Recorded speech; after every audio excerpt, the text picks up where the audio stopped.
सती जानी पति के मरण सती जानी सत भतरी में हरिया कि पति के मरण अरे कि है पति जानी है है मऊगा भरुआ का जाने ला ला ला भाई भी बात तोरा कुछ कहनी हमरे बनबे थे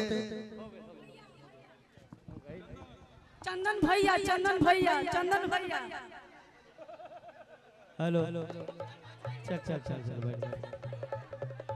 बैठो बैठो बैठो भाई भाई सब रिदम थोड़ा अच्छे से सजा दीजिए ना अच्छे से सजा आया रे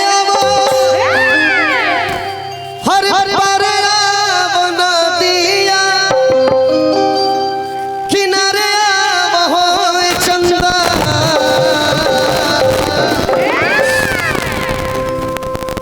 परोजन लगी थोके जोन परोजन हो हां हां ए चंदा हरे अवना गाना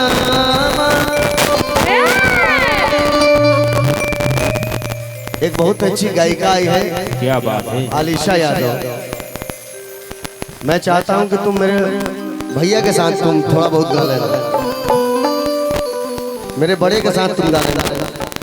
कि चंदा मामा रे हर बार बना दिया किनारे हो चंदा मामा बेलो ए चंदा हरे अवना अंगना के ए चंदा हरे अवना अंगना पीछे कन्हैया हमर खेलत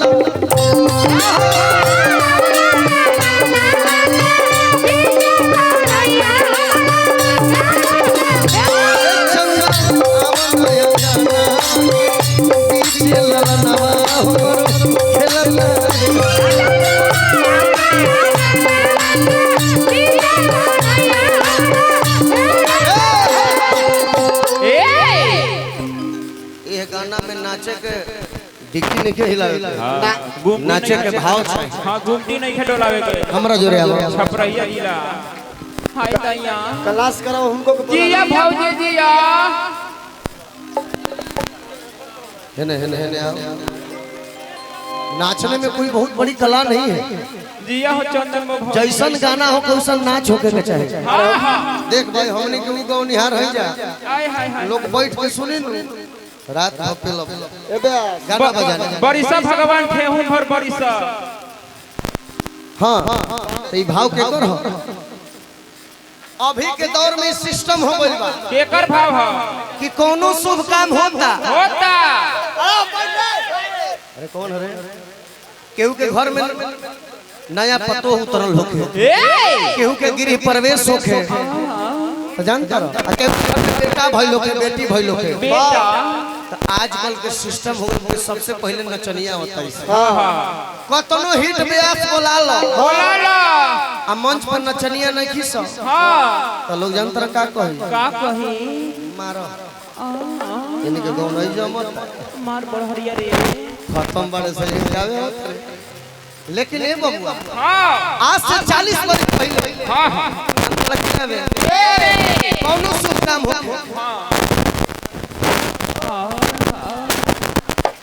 मार डाला रे बाग सब शरीर भइल बा आइबू के फोन नंबर दे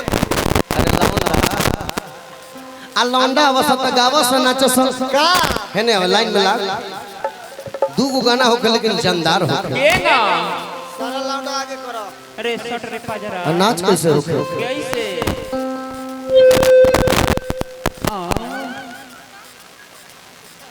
फिर हंसबू मारेंगे खैनी हेने अब समय मत पास कर गाना होखे कि चंदा मामा रे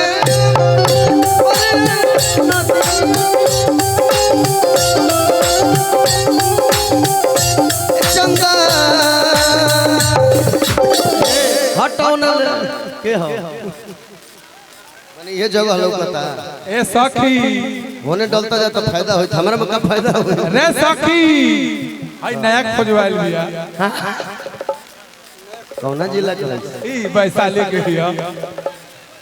ए मने फेरम बने कैमरा में फूलल आ जाओ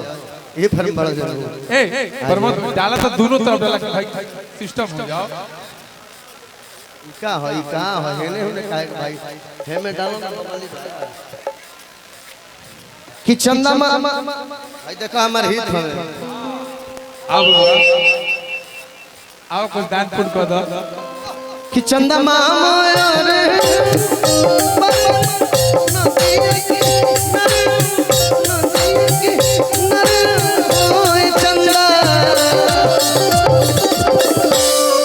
एमे नाचे कैसे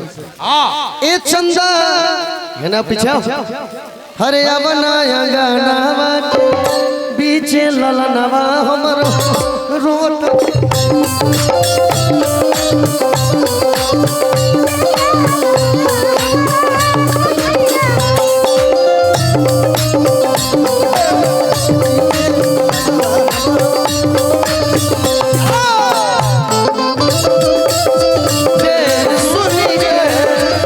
जैसे रोजे आवेलू तूने सुनी आई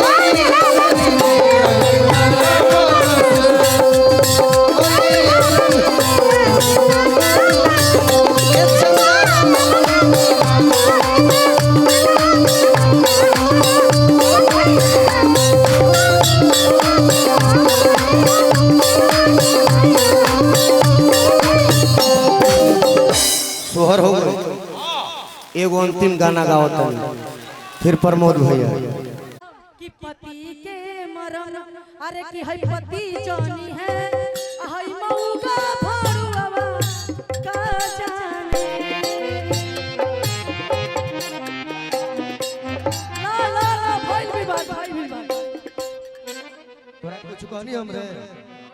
बनबे थे चंदन भैया हेलो चल बैठो बैठ भाई सब रिदम थोड़ा अच्छे से सजा दीजिए ना अच्छे से सजाइए